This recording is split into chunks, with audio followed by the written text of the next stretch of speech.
Hey guys, Angra here.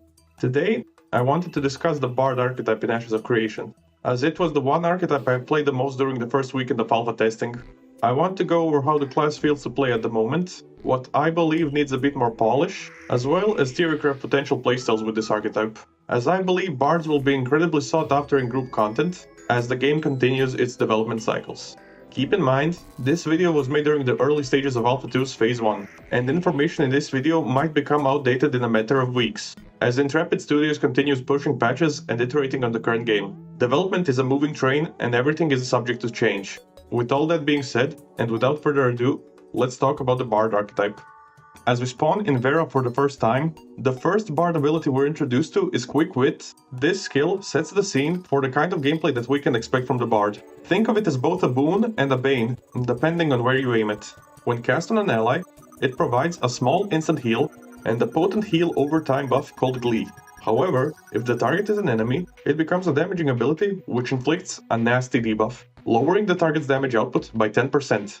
As it stands, the spell doesn't cost a lot of mana to use, so it's fair to assume that Quick Wit will be something we use on cooldown, no matter if we're feeling a healer-centric or a debuff-focused pseudo-DPS role. But Quick Wit is just the beginning of the Bard's toolkit. Once we ding level 2, you unlock something even more game-changing, melodies. These are impactful aura-type spells which make the Bard all but mandatory to have in groups. At the time of recording this video, there's 5 potential melody spells in the Bard's kit. There's Menacing Melody, which increases the raw damage output of nearby allies. Cathartic Melody, which provides them with a chance to leech health whenever they deal damage. Cheerful Melody, which increases any healing received while also lightly healing all allies over time. Pensive Melody, which restores mana. And Epic Melody, which increases movement speed for the entire party.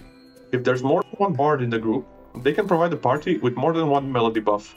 But keep in mind that the same types of melodies cancel each other out. Another group of abilities we learned fairly early into the leveling process are dances.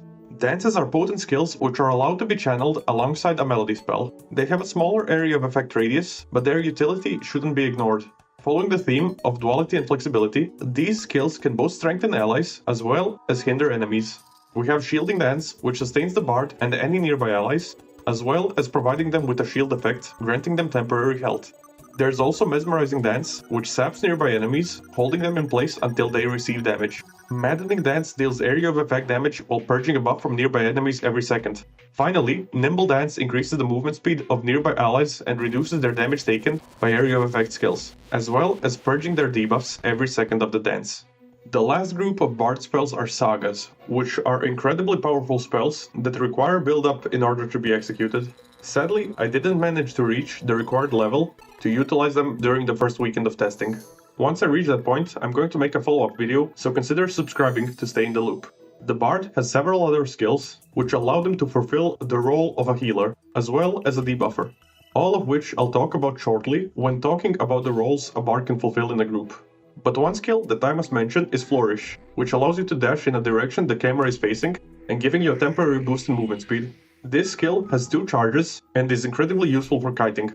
It will often come in clutch in life or death scenarios.